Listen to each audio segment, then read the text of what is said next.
Hello everybody, good evening and welcome to the United Stand. This is your Manchester United versus Tottenham preview, the top four decider. I think it could be, and we'll probably have to do it without Bruno Fernandes. We'll be previewing the Tottenham game. We'll also be talking about a bit of a blow in relation to our striker search. Evan Ferguson has signed a new contract at Brighton. What does that mean? Probably an outside bet anyway, but he certainly won't be leaving Brighton this summer. We'll also be talking about a third bid from Thomas Ziliakis. Remember, he actually has been on the channel talking about his bid. Some people feel he's a bit of a joke, that it's not genuine, but he has said that he's still in the bidding process for Manchester United as we approach that Friday deadline. Has that Friday deadline actually weakened the Glazers? I think it has, and we'll talk about that as well. We're also going to talk about the treble. Lots and lots of idiots out there. I mean, it's not a very nice word, idiots, is it? But it does get my goat up. It does make me feel quite frustrated that we're seeing more and more of the comparison between Pep Guardiola and Sir Alex Ferguson, and some prats actually think, don't look back in anger. Noel Gallagher actually, I heard on the radio today saying that Pep Guardiola's legacy is better than Sir Alex Ferguson. So we'll talk about that. Complete and utter nonsense. Pep Guardiola is a silver spoon manager. He's had it all dished out in front of him, like he's had, the wealth is there. Whereas Sir Alex is more of a Cinderella story, rags to riches.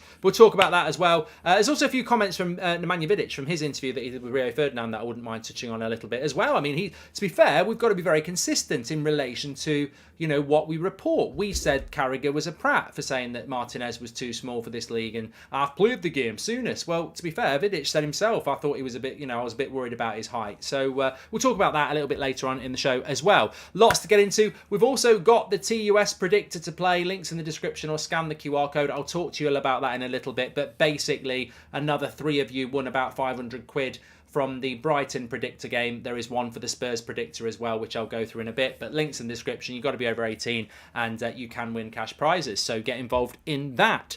But we're going to hit the Spurs game first. That's what we're here for. So let me just remove the predictor thing from me there, and then we can show you what I predict will be Manchester United's lineup for the game against Spurs. I don't know whether you're happy with that, but that's pretty much what I think we'll do. So this is a bit of a top four decider. We're currently 6 points ahead of Spurs, but we've got 2 games in hand. If we could beat them, we're 9 points ahead of them. We're on 62 points. Spurs are out of it. Villa, I don't think they can catch us if we keep winning, obviously. I can't see Liverpool or Brighton doing it. So really, I think if we go to Spurs on Thursday and win, and then we don't get beat by Villa at the weekend, I basically think we've more or less got it done. I mean, not mathematically, but I think we'll kill the opposition off. So massive game for us. Spurs are a joke. They're now having to pay their fans back who went to Newcastle. I mean, have you ever heard of that in the Premier League? I mean, it may well have happened before, but imagine that. You're that crap that you have to give your money back. I mean, this is like going to watch Top Gun, people booing, and Tom Cruise standing outside going, there's your money back, dressed up as bloody Maverick. Absolute joke. Absolute nonsense, isn't it? I've never heard such crap in all my life. But, I'm not saying that the fans don't deserve their money back. I'm just saying it's bloody embarrassing. Yeah, imagine if you paid. No, I'm not going to say that. But it is embarrassing. It's embarrassing for Spurs fans, and it's embarrassing. No, it's not embarrassing. Well, it was embarrassing for Spurs fans, but it's embarrassing for Spurs Football Club and their players that they've got to pay their fans back because they were so dreadful on Sunday. I mean, is this the new precedent being setting? Do you agree with that? But ultimately, they were absolutely rubbish at the weekend. It was they got screwed over more times than a porn compilation. It was terrible, and.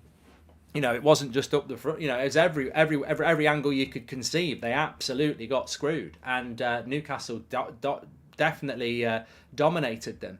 I need to move away from that sort of talk. But they did. They got an absolute beating. Spialini got sacked as the interim coach. They've now got Mason in. Will they be a bit of a reaction? I don't know. I don't massively care. I mean, you look at that team that Spurs have got with Harry Kane in it. I mean, I'm interested to watch Harry Kane. I'm sure he'll be revved up for it, hoping to get a move to Manchester United. I think Kane, Son and Kulusevski are really good front three, but not this season. I think their defence is rubbish. I think their defence, I actually think if Harry Maguire was in that defence, he'd make it way better. That's how bad their defence is. And that's not me saying Harry Maguire's a bad defender, but I think he'd make Spurs way better. And he's not even a starting centre-back for us. So look, I think it's The only thing we need to worry about is, whether they're paying those Spurs fans to actually be, provide an atmosphere, because they're crap. Not the fans, Spurs are crap. And but you've also got to be fearful of an interim bounce, a bounce after a bad result. It's probably not the ideal time to play Spurs, if I'm honest. But so we're going to have to be switched on. But I think if we play the game the same way that we did against Brighton, and we look to counter and we play our game well defensively, I don't think we'll have too many problems. I certainly don't think maybe a draw wouldn't be a bad result. A must-win game to secure top four. Put on all cards, says Elliot. Exactly. I think it's a great opportunity for Ten Hag to get this done early. Savage says it's an easy game. So this is how I would line up. I think Shaw will go to left back Thursday, says Robert. Well, look, well timed. So obviously Harry Maguire is back available now. Bruno Fernandes looks like he's going to be injured. So there's a couple of big decisions to be made there for Ten Hag. I think this should be the team. I would go De Gea in goal, Wan-Bissaka, Lindelof, Shaw and Dalot. That should be our back five, because it got a clean sheet against a very good Brighton side, who we already know basically top the league in Europe for XG, goals, shots on target, etc. Very, very good attack. We kept a clean sheet. I can't for the life of me see why you would change that. And I also see, I'm a bit like Bolo, you can't afford to let Maguire start. And you know what? I feel like you've got to trust that back five. You've got to trust it. They played well. They kept a clean sheet. Luke Shaw likes playing left centre-back. It's not like he doesn't want to be there. Don't break that. Thank you very much and welcome to the Members Club. I just think, why would you change the back five? And also, I quite like Dalot playing at left back with a right foot, because Kulusevski's very left-footed. So he's going to cut inside onto Dalot's stronger right foot anyway. I think it's completely logical to keep that back five. They kept a clean sheet. Brighton are a better team than Spurs. They played Spurs off the park at the Spurs place a couple of weeks ago. So I would stick with that back five. And I tell you what, I'll say this for free as well. If Erik Ten Hag brings Maguire in, it's a very dangerous situation. And it's not like people won't say, I told you so. You're taking a huge risk bringing Maguire back into a back five that played really well against Brighton. And, the warning signs are there. It's like going for a picnic on the train tracks. If it all goes wrong, everyone will say, I told you so. I wouldn't do it. I just wouldn't do it. Why take that risk? There's just no need. Everybody knows that back five played well. You kept a clean sheet. Keep it like that. Maguire won't be happy if he doesn't start. But I don't think you can knock on the door and say, why am I not starting? Playing against one of the best teams in the league and keeping a clean sheet, that defence deserves to play again. And it's not just that. I think we played a lot better as a team with them, and the back five looked a lot more confident. So I wouldn't change it. But I agree with Robert. I've got this inkling that he will bring Harry Maguire back in because Bruno's out, and I think he will bring him back in. We've got 2 games in 3 days, haven't we? We've got Villa at home and we've got Spurs away. I think he will make that change. He'll probably go to Lindelof and Maguire. And we might still be okay. I mean, Maguire's very used to playing against Harry Kane, so we might still be okay, but I personally wouldn't change it. BS says, you should be ashamed if you allow us to get a result. We can't defend a lick and our midfield is easily overrun. 3-0 went to United. Well, that's a Spurs fan saying that for a change. There you go. Into the midfield, Casemiro, Fred and Eriksen. I wouldn't play Bruno. If he's fit, I would, but clearly there's got to be a doubt about Bruno Fernandes' fitness, so I wouldn't pick Bruno Fernandes for this. If he can play against Villa, I think that might be the tougher game at Old Trafford, so I would give Bruno an extra couple of days to look after his ankle. We've got big games coming up at the end of May. I don't want to see Bruno out for 6-7 weeks. I want to see him out for 6 or 7 days and then back fit. So, I mean, look, we don't know the full extent of the Bruno injury. We've got Ten Hag's press conference tomorrow lunchtime, but I would like to see Bruno Fernandes given a rest. And then the front three takes care of itself. It's got to be Anthony, Rashford and Martial. And I think that's a good team. I look at that team and I miss Bruno Fernandes, but I still think it's a good team. I think you weaken it if you bring Maguire in. You strengthen it if Bruno's able to play. But Eriksen in the number 10 position against his old club, I quite like that. And I think Fred played really well against Spurs at Old Trafford in the return fixture back in the autumn. So I think away from home, Fred and Casemiro gives you that defensive security. And Eriksen, with not having to do the defensive work, I think works quite well. I think we'll get overrun if we play Eriksen next to Casemiro, and we don't want that. So I'd be very happy with that team. I'd be very, very happy with that team. I don't know what your thoughts are, but let me know. And we can talk about that. But let's go back to here, and I do just want to show you the league table as well. I was mentioning that. So the league table at the moment looks like this. As you can see, Manchester United, Aston Villa are actually winning at the moment, but that takes them up to, we'd have 2 games in hand on them and we'd be 5 points clear of them. Of course, we play them on Sunday, so it could get a little bit difficult if Villa came and beat us and we lost to Spurs. It could get a little bit, but we've still got 2 games in hand on them. I still think Villa would need a miracle to come past us. But the Spurs one is the one I'm really talking about. We're 6 clear of Spurs. We've got 2 games in hand. As long as we don't lose to them on Thursday, we've got 2 games in hand. We stay 6 points clear. If we beat them, we're 9 points clear. I really do think it's a bit of a top 4 decider. I think we're going to get top 4 anyway. I think everybody thinks that. But look, there's no reason for us to be concerned about Tottenham. Yes, you might get a bounce back. Yes, you'd expect a bounce back. But ultimately, I just think that team's lost. And it'd be very interesting how they approach the game, because I personally don't think we need to go, full on attack mode. I think they probably won't either. So I can see it being a quite tight game, actually. I can see it being, potentially a 0-0 or a 1-1 or something like that. But hopefully we'll win it. And I'm actually going to go with the United win. I'm going to go Man United to win it 2-1.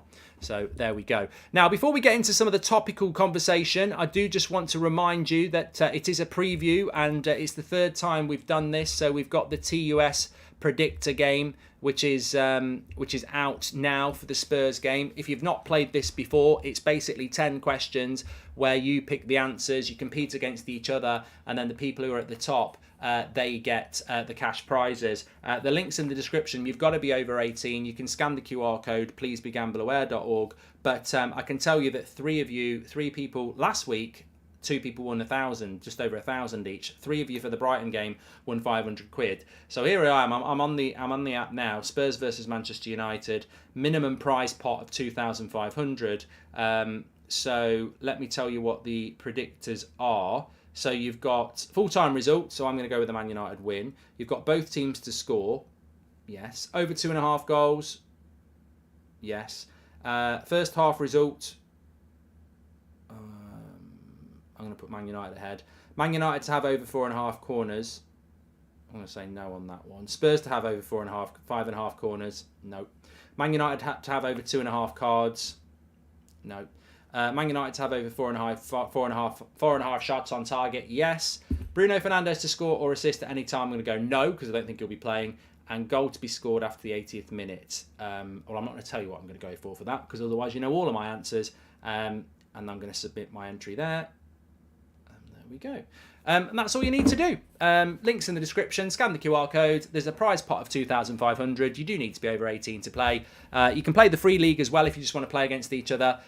They also have a Premier League one you can do for all the Wednesday fixtures as well, which is called something. I can't remember what it's called. It's called the... where was it? I just saw it a minute ago.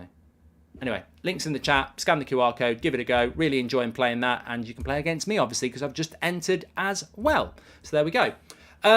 Let's move on. So that's the Spurs preview done. We're going to move on to the topical stuff now, because it's an 8 o'clock show, and we're live every night at 8 o'clock. Evan Ferguson has signed a new contract at Brighton. I am a little bit disappointed about this. I don't know about you. Not going to lie, a little bit disappointed, because I think he's a player that I would love to sign for Manchester United. I think a lot of people would like him to sign for Manchester United, but he is a player that Man United are interested in. Definitely a player that Man United are interested in. I'd say this is the second option for me. The first option would have been to buy him. The second option would be that he stays at Brighton. And the third option, the worst option, would have been that he signed for a rival. So it's not quite what I wanted, but it's the second best thing. I think his development at Brighton is the right move for him. I think he's going to play football for Brighton. He's going to start games for Brighton. So I'm very pleased for him. I think he's a very exciting player. Hello, Mark. How would you rate signing these players as our transfer window? Kane, McAllister, Kim Min-jae, and a goalkeeper. No, thank you. Don't need a goalkeeper, Harry. Hi, Mark. I love Rashford, and he's been a beacon of light for us. What if we sell him and sign? I don't want Kane either, by the way. And sign 2 or 3 quality players. How long do we keep him before we realise he's too expensive? we're not going to sell Zeus. We're not going to sell Rashford, so I can't really contemplate on that. Wian, welcome to the Members Club. I mean, look, I'd love to develop that into a conversation, but we're just not going to sell Marcus Rashford, so I can't really develop that.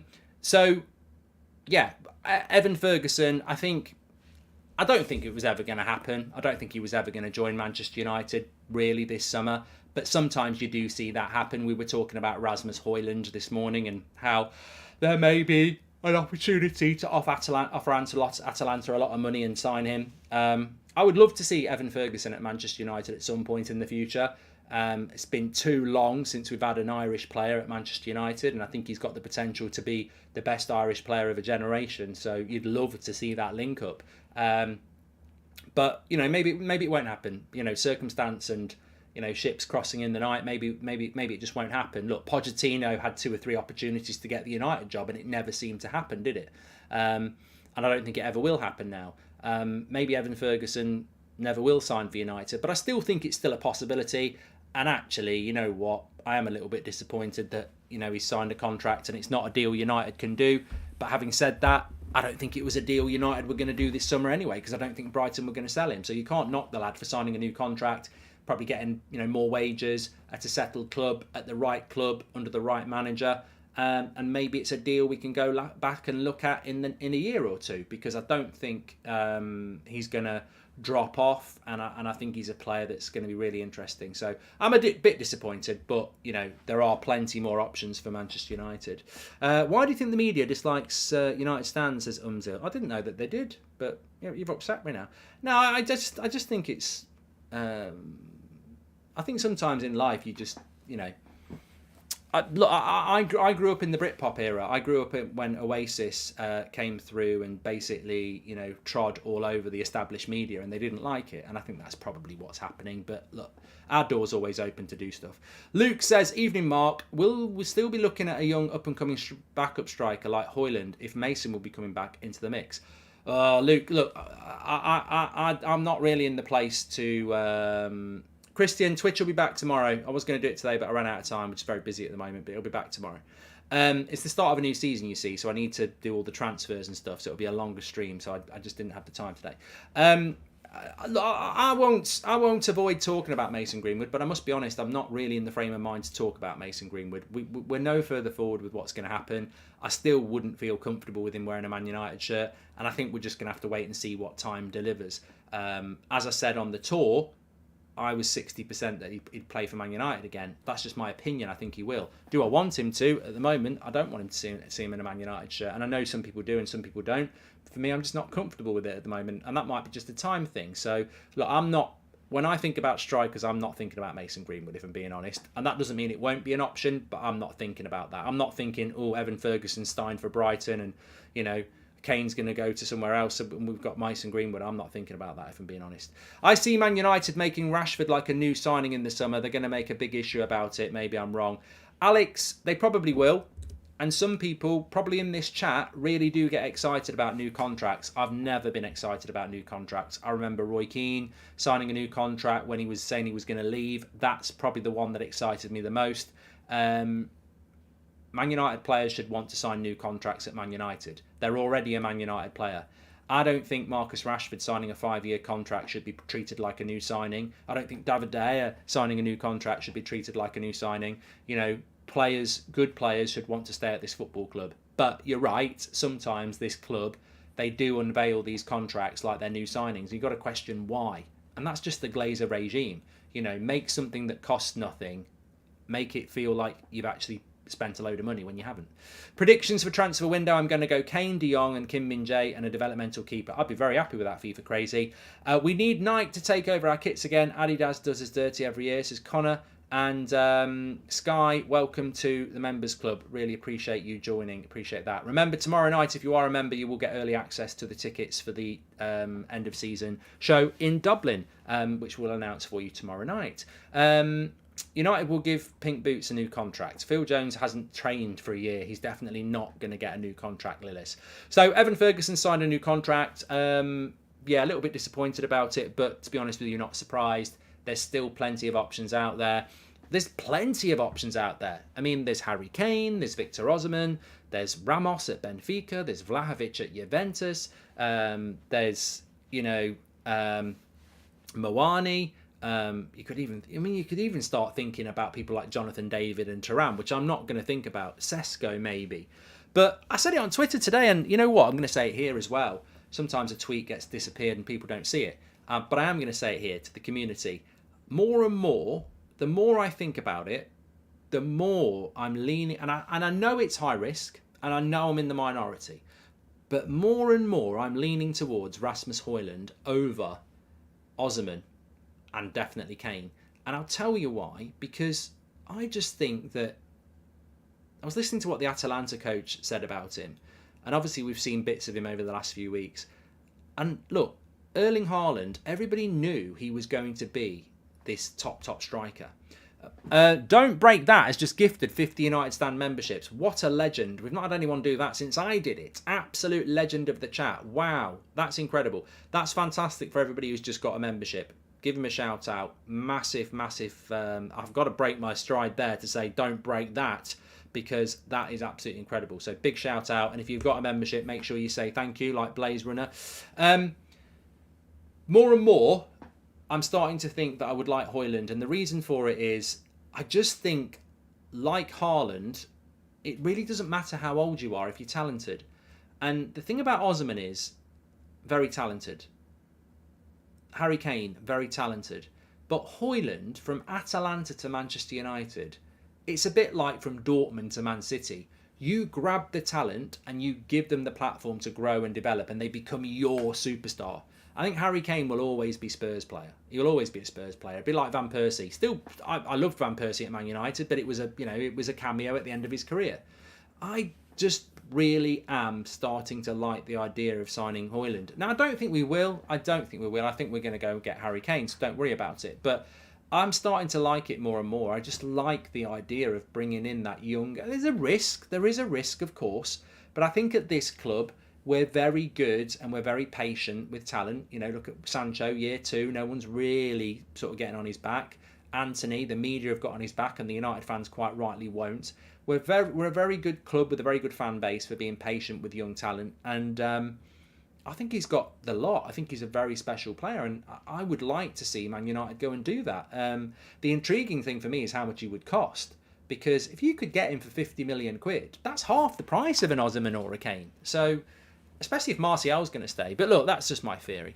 I have a similar feeling, Mark. Feels like we're going to get shafted no matter who we go for. We need business done quickly, says SK. Yeah, and I think as well, you know, Harry Kane will probably take all summer. Victor Osimhen will probably take all summer. You could probably go to Atalanta, whack 50 million on the table, and they go, that's a lot of money. We'll take 55. Job done. He's a Man United player. He's on the tour.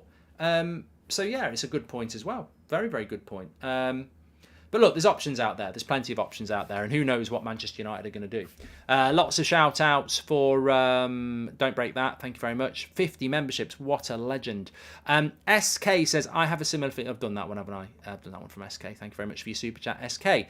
The next thing I want to talk about is, do you think the Glazers will announce they are selling Friday, says Luke. Well, I was going to talk about Sir Alex and Pep, but I will talk about that now. So let me just give you this story. This is coming in from Thomas Ziliakis, who was the, I think is he from Finland, billionaire, interested in buying Manchester United. He had put a second bid in for us, and then he said that it was a farce and he was going to pull out. This is what he said today.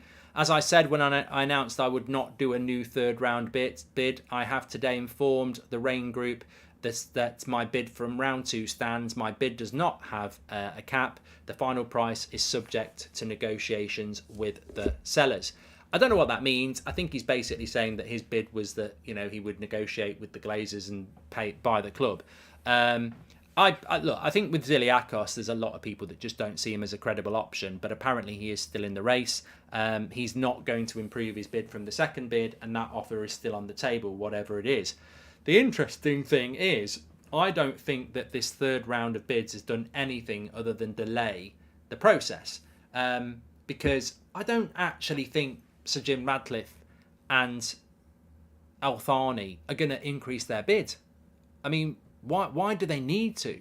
Is there anything since the last deadline that would make you go, I need to increase my bid? United on the pitch have actually probably got worse. And I think, you know, the Glazers probably hoped we'd do better, but we've probably got worse. We've had some injuries. You know, the football's not been as good. We're sort of limping over the line a little bit. We're doing really well, but, you know, it's not like we're tearing it up. And obviously, all the protests and everything that are coming have weakened the Glazers' position, the share price.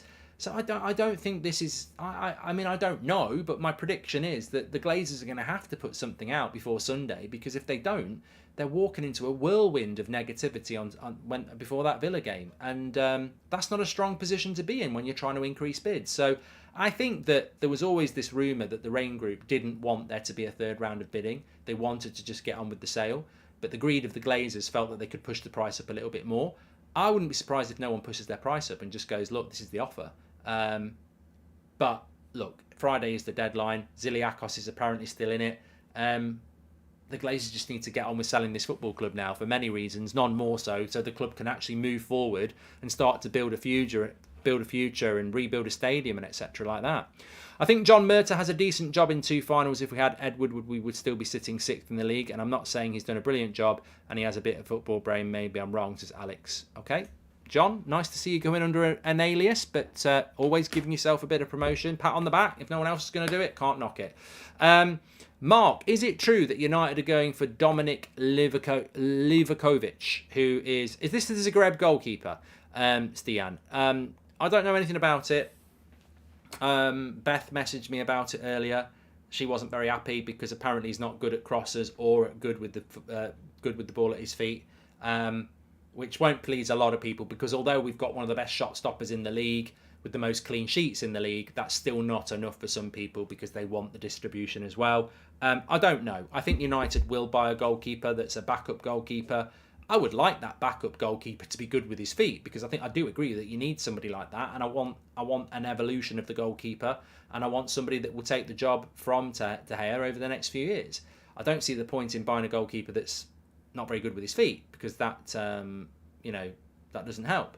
But we're not going to buy Maignan, we're not going to buy Onana, we're not going to buy Costa, we're not going to buy any of those, and even the people that want De Gea to go know that's not going to happen. So I don't know what's happening with that, but we obviously do need to bring another goalkeeper in. I'll be very interested to see who we do bring in, because it will be an understudy in one shape or form.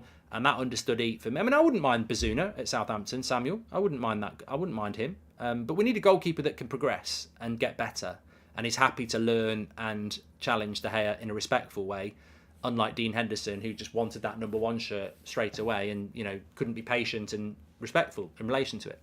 Hi, Mark. Why has the look into City's financial fair play gone quiet, says the Trap? Because it will take years, mate. I know it's frustrating, but it will take years. And that's a nice little segue into what I was going to talk about as well. I don't know whether you saw my tweet earlier, at Mark Goldbridge, if you want to give me a follow. Don't Break That has just gifted another 50 memberships. I don't know whether that's a mistake or not, but I can't speak. That is unbelievable. What a legend of the chat we've got.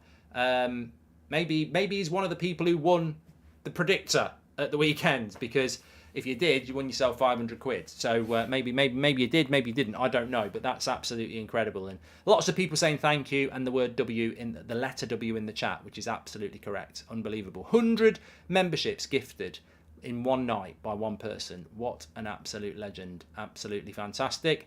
We can see a lot of badges in the chat now. Nice to see you night. I've just saw somebody with a... Oh no, Snaps, I thought you had a really special badge, and it's not. It's a present. So earlier on today, Noel Gallagher was on Talk Sport, basically saying that Pep Guardiola has a better legacy as a manager than Sir Alex Ferguson already. And this is starting to be a bit of a conversation in the UK. And you know what? It's an absolute load of rubbish. Every year on Match of the Day, they do it. And they normally do it in January. And they'll start talking about the team that's top of the league. And they'll say, is this the best Premier League side ever? And lo and behold, they end up not being the best Premier League side ever. If Man City win the treble, I'll have the conversation about who's the better side, Man United or Man City. And obviously the big thing, unfortunately for Man City, will be everyone will say, well, the United side didn't have 100 charges hanging over their heads. And, you know, there's nothing Man City can do about that at the moment. It will be there. But when it comes to the managers, whether Pep Guardiola has a better legacy as a coach than Sir Alex Ferguson, I'm sorry, this is an absolute landslide victory for Sir Alex Ferguson. I think Pep Guardiola is a fantastic coach.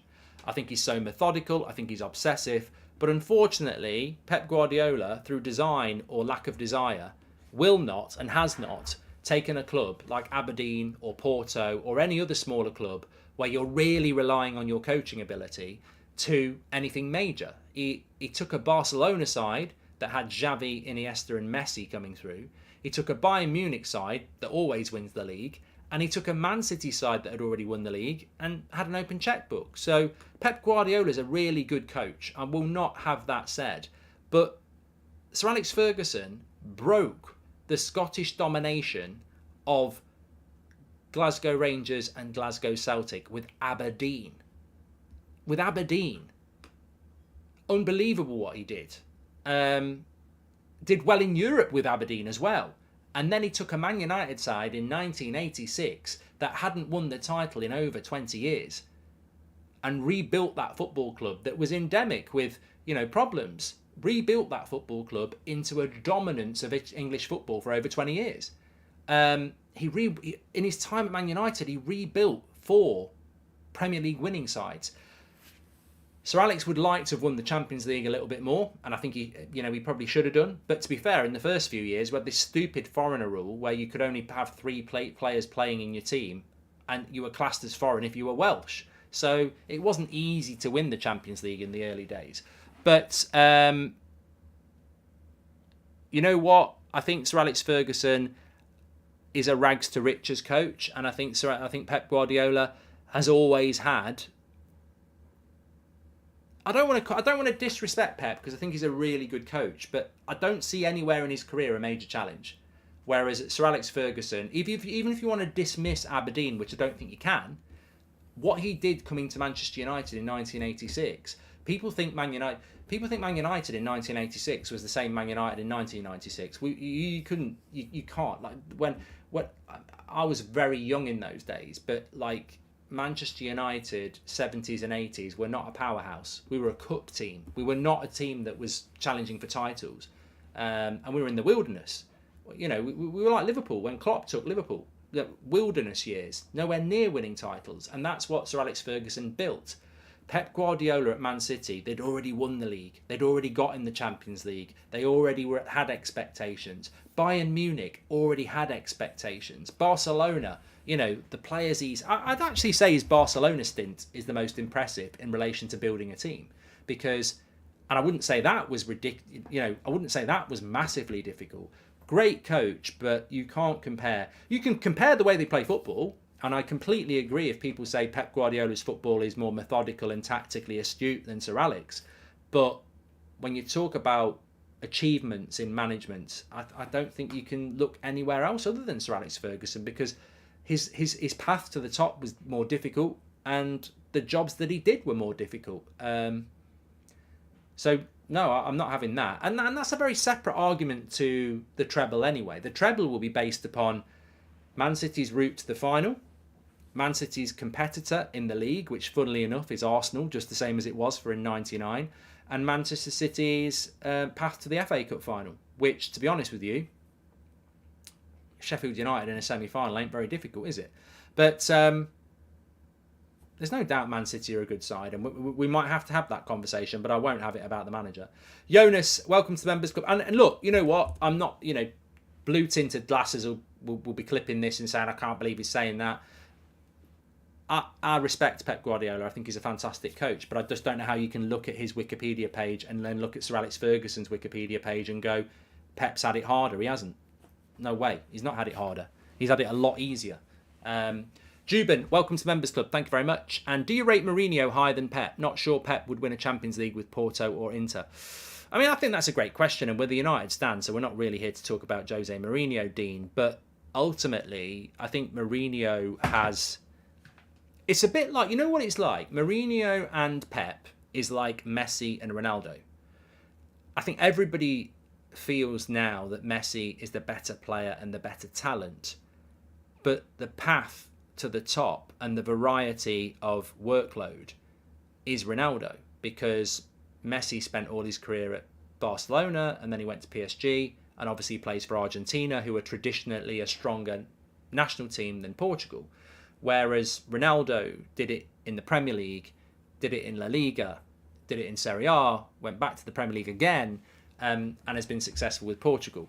And I suppose that's probably similar to Sir Alex and Pep. I can't argue with people who think Pep's a better coach, but their careers, Sir Alex achieved more in more difficult situations. So I would go with Sir Alex. That's what I'm saying. Yeah, interesting conversation. What else did I want to talk to you about? Well, get your comments in for a start. That would be helpful. I don't think the Argentinian squad is that strong, to be honest. Portugal is more star-studded, says Mania. Well, I don't know how old you are, but in my lifetime, I've seen Argentina win the World Cup in '86. I've seen them go to a World Cup final in 1990, and traditionally, Argentina are a stronger nation than Portugal. Argentina, throughout my life, have gone into World Cups multiple times, being a strong contender to win it. I don't think Portugal have ever been a favourite to win the World Cup. So I would say Argentina are a stronger nation than Portugal. Big up from Swindon. Will you ever do a show here, says Max. Probably choose Slough. The Slough branch, if I'm being honest, Max. Hi, Mark. Do you think Wenger is just Pep, but cheap, says Theatre of Football. Jose was unbelievable, says said Ralph. I'd love to have seen Messi come and play in the Premier League when he was 28. And I'd love to see Pep Guardiola take over a club like AC Milan or Real Sociedad or, Tottenham, and see what he could do. Because I think he probably could do it. I don't think Pep's ever took himself out of his comfort zone in management. I think he picks his jobs wisely. And he likes to be in that position where he's the Don, isn't he? He's very clever at, putting himself in a powerful position where he's not vulnerable. I don't think he's ever truly tested himself as a coach. Maybe he'll do it with the Spanish national team. Maybe that's his plan, because Spain are not a dominant team at the moment. But I think Pep's capable of doing it. One thing you can't say about Mourinho is that he will put himself out of his comfort zone. Sometimes he has to, because he's been sacked, but yeah. Alex Sheriff, welcome to the Cheryl, welcome to the Members Club. Also, the Genius Knows says, a bit off topic, but who wouldn't want to have a sit down with you about football and boost their ratings? You literally have a successful video about a cup of tea, says the Genius Knows. I don't know, mate. I don't know. Umsley, all I will ever say is what I've always said is, in relation to these big hitters or big personalities or big mouths or whatever like that, the door's always open. And I don't know why, but if I did, I'd tell you. I think Sir Alex's style of football is better like Klopp. It's quick, aggressive, extremely front-footed, says Umzil. Look, I will not have a bad word said about Pep Guardiola in relation to his style of football. It's so hard to do what he does, and he's so methodical and he's so obsessive, and it is a work of art. But I think Pep's football is like the opera, and like you say, Sir Alex Ferguson's football was like rock and roll, and I prefer rock and roll. If you like the opera and its intricacy and its beauty, then the way Pep plays football is brilliant. But I prefer the way that Sir Alex plays football, or played football. That's just my style. I found Barcelona under Pep quite nauseating in how they wouldn't put a cross in the box, and it was just very, trying to pass the ball into the back of the net. It's this season Man City is a lot more easier on the eye than I think they have been under Pep, because they have to be a little bit more direct with Haaland and his pace. But yeah, I mean, everyone's got styles that they like, but you can't disrespect Pep Guardiola's style of football. I mean, look, there's certain managers out there, Big Sam, Tony Pulis, who probably just say, win the second balls, be physical and hoof it. That doesn't take a lot. I think you should always praise a coach that wants to get the ball down and play in patterns and, have intelligent player positions and, almost break the game down by every play on the training ground. I pray our next owner takes us back to being the biggest and the best. Mentally can't deal with more years of turmoil. Love your dedication, Mark, says Art and Travel. Well, I think in relation to the sale, it has sort of gone a little bit cool, hasn't it? We've sort of, it always happens like this, but normally you have a natural break. You have the season, and then you have the transfer. And when the season's on, you're focused on games and injuries and tactics and performances and individual performances. And when that's over, you're focused on transfers and ins and outs. I think this last few months has been, a bit weird because we're thinking about the games, but we're thinking about the sale. The sale of Manchester United is the most symbolic period of time we've had in 17 years. Who owns your club? It's not like signing Anthony. If he's a flop, he might be here 2 or 3 years. If he's a success, he might be here 7 or 8 years. If we get this sale wrong, we're probably... Look, if the Glazers stay, probably another 10 years. If the Glazers sell, whoever they pick, probably here for the next 10, 20 years. So the next few weeks are huge. And we do well at times to park it and focus on the games because, look, Friday's a big day. How much news we get on Friday, we don't know. I think it's more going to be Saturday, Sunday and early next week, really, if we're being honest. But it's a huge part and it's a huge stage of this club's history. And, 17 years the Glazers have been here. Some of us felt that it would be longer than that. Some of us felt it would never end. It's about to end. But who's coming in next? And the impact that has on our future is huge. So, look, we've got that to come, haven't we? Along with all these games. If you were the new director of football at Man United, what would be your 5-year plan, says Pascal? Well, it's a very easy answer, and I'm sure a lot of people would consider this the same. Joshua Bowater said, would this City side have competed in the 2000s? Joshua. I think Joshua, I actually think that you can't pitch... I think if this City side played the 99 side, the City side would win because they're fitter. I don't think you can, George Best playing against Harry Maguire now, I'd still sit him on his arse, to be honest. But look, the physicality of the game has changed. The speed of the game has changed. I think you've got to stick... If you want the 99 United side to play the Man City side of 2023, you've got to give the 99 United side the same fitness and speed as that. And then you've got a great game. It's very hard to compare teams from different eras because the fitness and speed of the game is ridiculous now. If I was the director of football and my 5-year plan would be this, you don't have to do it in stages. I'm a firm believer that you set longer targets and you have short-term targets. And I think Ten Hag's been very good at this. So if I was director of football, obviously I'm working very close with Eric Ten Hag. And, he's offering me up strikers. And I'm saying, look, Eric, we've got the money. I think we should be going for Osman or Højlund. I don't really fancy the Kane deal. If he wants the Kane deal, I'll get him the Kane deal. So that's how I'd work as a director of football. I'd be hopefully knowledgeable on what's best for the club. And I think a good director of football has to be at loggerheads with the coach to make sure you make the right decisions, but ultimately you've got to agree. You can't inflict your decisions on the manager because otherwise they don't get what they want. And I think the first thing I would do as director of football as well is I'd be speaking to the CEO and saying, look, Eric wants to move these players out. They're on big wages. Traditionally, we have to keep them, and the manager has to keep players that they don't want because we can't sell them because they're on big wages. Eric didn't buy any of these players. It's not his fault that they were bought for big wages and big transfer fees. They need to be moved out. Can we move them out? And the CEO might say, no, they can't be moved out because we've spent too much money on them and we won't get it back. And I would be demanding of the owner and saying, look, we've got to take a hit. It's all right spending £60 million on a right back or £60 million on a goalkeeper or a midfielder.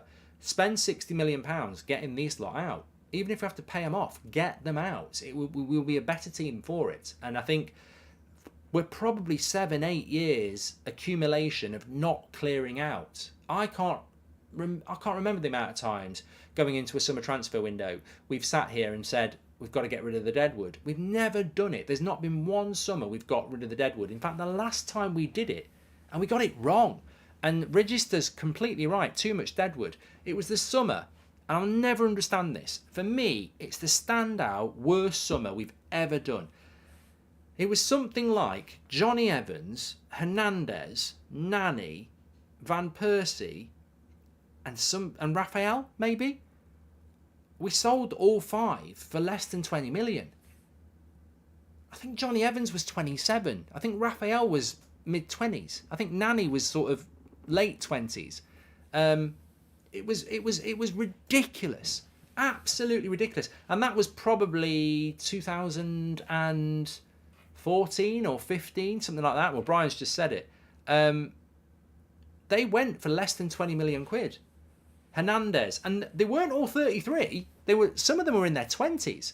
I that was the last time we were probably ruthless, and unfortunately we were ruthless but bloody stupid.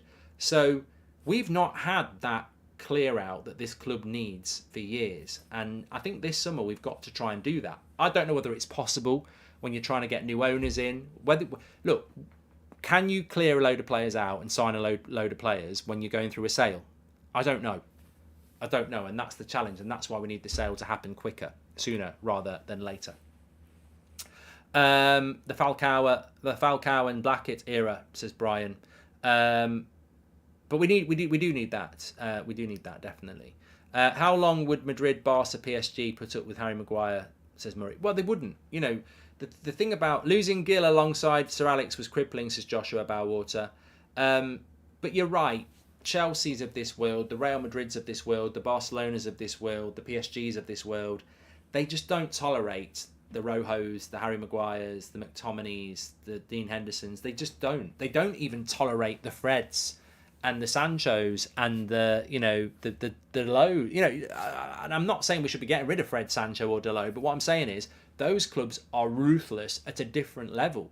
They look at people who play first team football and go, we want to improve on you, let alone the Deadwood. So, we do want to get to that point. We're Manchester United, and realistically, I'd like to get to a point where the bench is so good and the competition is so good that, for example, there might be a story now, if we were run properly with the proper ownership and the proper director of football and the proper power for the manager, that Eric Ten Hag's actually going, you know what, I think I might sell Sancho, I might sell Eriksen and bring in, a younger model. And people in the chat were going, what do you mean about Eriksen and Sancho? Look at what Man City did last year. They sold Jesus and Sterling to bring in Haaland. Jesus and Sterling had won them multiple Premier Leagues. Jesus has gone to Arsenal and he's in a title race. He's still a good player. All right, Sterling's flopped at Chelsea, but that's the level United have got to get to. We spend every summer with a big list of players that need to go, and a lot of them are still here next season. Man City, they look at their first team, get rid of a couple of them to replace them with better. We should be renovating our first team, not holding on to players that shouldn't even be on the bench. We need new owners for that, says Ray. We do, top to bottom. Zinchenko as well, Marvin, absolutely spot on. That's the level we need to get to. I think some people don't realise that, but that is the level we need to get to. We need to be, if you look at this United starting 11 now, you'll know we've made it, and you'll know we're big again, and you'll know we're being run well when stories are coming out in March that Luke Shaw might be leaving because they want the next big thing. Or, Varane might be leaving because they want the next big thing. That's when you know you're a big club, because you're moving players on and going, oh, why are we doing that then? I mean, it used to happen at United. Nicky Butt went to Newcastle. It was like, still a really good player when he went, but it was like, it was time. That's what you need. That's what we need to do. But we're a long way away from that. I agree with Taylor. We're a long, long way away from that. We really are. I'm not doing my career note tonight, Jaden. I'll do it in the afternoon. G-Man says, Jesus never locked down that centre-forward position at City, to be fair. Well, Pep always wanted an out-and-out striker, didn't he? So, there we go. What do you think about the Nemanja Vidic interview, Mohammed? I've not watched all of it, but I've seen the standout clips from it. I thought he was spot on, what he said about Harry Maguire. I know Ricky and Adam spoke about it earlier. I think, whether it's Gary Neville, Ryan Giggs, Vidic, or any other ex-Manchester United captain, you know what it means to be a captain, Roy Keane. I've been saying this for ages, and I'm sure many of you agree. So basically what Vidic said is, if you're not playing well, it's hard to be the captain because you can't demand respect when the players know that you're not playing well, and it's hard to get that back. We've literally been talking about this for about 4 years. If you are the captain of the club, and I saw it with Neville, I saw it with Vidic, I saw it with Giggs, I saw it with Keane. If you're the captain of the club, you've got to be better than every other player.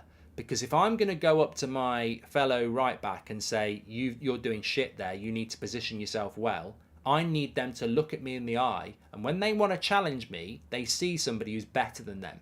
And that's respect. And that's what being a captain is.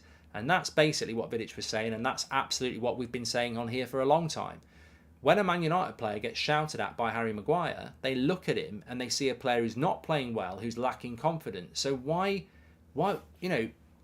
if you're in a team tomorrow and you're captain, you're in a difficult spot and your captain's shouting at you, and you look at them and you go, well, but you're playing worse than me, mate. This is the way. This is just why it doesn't work. And this is why it does work with Bruno, because Bruno Fernandes can get into an argument with people and nobody can look at him and say, you don't put your body on the line, you don't play well every week. And that's what that's all about. And I think it's absolutely spot on. And I wouldn't play him on Thursday, of course. But that's down to Ten Hag. Ten Hag needs to change that next season, as we've said before. And I like what he said about Martinez. I think Martinez does have that fire and steeliness and ability to put him, to put his body on the line. But even Vidic said, I was worried about his height. And I think, it almost made me think, we really went in on Carragher because he goes on about Martinez's height. But Vidic said it as well. And it got me thinking, these ex-players, they obviously have a skill set in a certain sense. And it's based on their career. They can tell you about the games they played, what it was like to win, the emotions you get on the pitch and certain things that we will never get. But what they're probably lacking at, most of them, is that they clearly don't know what Ten Hag knew and what a lot of us knew, because they don't do their homework. Maybe they don't need to. Maybe they don't want to. Maybe they feel because they've played the game at a higher level, they don't need to do what all we do, which is, we do put the work in, we do the research through passion, but also thirst for knowledge. And maybe ex-players like Carragher, etc., they're just like, well, I've played the game. I don't need to do all that because I know what it's all about. And I think that's where you get a skill gap. And I think that's where sometimes they get exposed, because you can't look at Martinez and just say he's too small for the Premier League. But obviously Vidic did it, and Souness did it, and Carragher did it. And I think it comes from a place of, lack of knowledge, because Martinez has played in the Champions League for Ajax. Martinez has played for Ajax in the Eredivisie, and Martinez has played under Erik ten Hag. There's 3 big hints there, without even researching him, that he's probably not rubbish in the air, because the new Man United manager has brought him to Manchester United, and he's done it in the Champions League, and he's done it for Ajax, and he's done it for Argentina. And then if you spend a little bit more time researching him, you'll realise, he is 5'10", but he's actually good in the air, and he's very good at that, at stopping that being a weakness for him. So, but it was interesting that he said that, because again, it's just like, I think, well, I just don't think you can. I think football's moved on. Society's moved on. You can't judge a book by its cover when you're walking around the streets, and you can't judge a footballer by things like, size or height. I mean, Luke Shaw, a lot of people, I don't hear it much anymore, thankfully, but a lot of people, used to call Luke Shaw fat, because he is quite bulky. Genetically, he is quite physically bulky, but he's so fast, and his stamina is unbelievable. If you look at a player and go, I think they're a bit small, or you look at a player and go, I think they're a bit bulky, you're missing the game. That's not how it is. It's, you've got to watch a player. You've got to do your research on a player. But I do agree, Martinez does have that steeliness and ability to, get in people's faces and not be scared, like Vidic was as well. Rashi literally told Maguire to F off during lockdown, says Joshua Bowater. I think it just, I think it really just comes down to, and you can take it away from football as well. If you're an office manager, or you're a fire person, and you've got a team to lead, or you're in the army, or even if you're working at McDonald's as the supervisor, if you're going to lead, you need respect, and respect is earned. It's very rare now that people can walk into a team and go, I want respect, listen to me. Those days are gone. You've got to earn respect, and if you've got to earn respect, then how do you earn respect? You earn respect by doing, and you earn respect by how you behave. And if you're never going to earn respect if you're not very good at what you're doing, because people will go, they might be polite and try and follow you, but they'll be like, I don't trust this person because they're not very good at what they're telling us to do. And Amanya says, Vidic actually did say in the interview, Martinez is actually good in the air and he impressed. Carragher, on the other hand, still refuses to budge. Exactly. And that's the difference as well. You know, Carragher just will not admit he was wrong. Whereas, you're right, Vidic said, I was worried about his height, but he's actually really, really good at it in the air.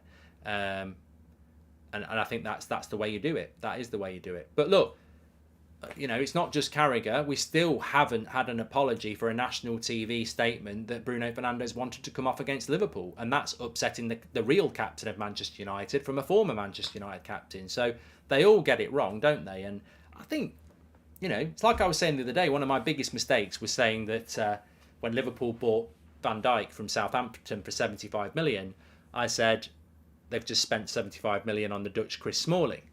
And I owned it. I said very, very quickly, that was one of the stupidest tweets I've ever put out. There's been a few, but that was quite stupid.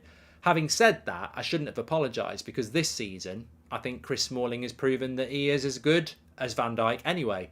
But you know what I think about Chris Smalling. I actually think that the sale of Chris Smalling for 15 million to buy Harry Maguire for 80 million or 70 million or whatever it was, again, is right up there with one of the worst bits of business we've ever done because Chris Smalling is, in my opinion, Chris Smalling's better than Harry Maguire. But he's certainly no worse. So there we go.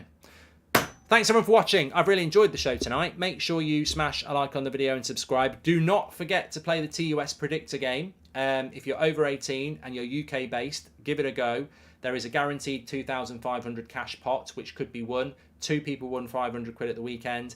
Last week, I think a couple won over £1,000. 10 questions in relation to the Spurs game. Get your predictors in as to what's going to happen around corners, goal scorers, etc. And you could be in the prize competing against each other. Remember, begambleaware.org. You can also play in the free league, though. If you just want to play for fun against each other, there is a free league as well. Check it out. Links in the description or scan the QR code. Tomorrow, it's Wednesday. We will be live at 7 o'clock tomorrow night because obviously it's the big game we'll all be watching, which is Man City against Arsenal. So we'll be at 7 o'clock. We've also got Eric Ten Hag's press conference at lunchtime and the 10 o'clock show. Check out the predictor. Links in the chat. I'll speak to you all later. Take care, everyone. Thanks for tuning in as always. Fantastic conversations. I love it and I hope you did as well. Speak to you all in a bit.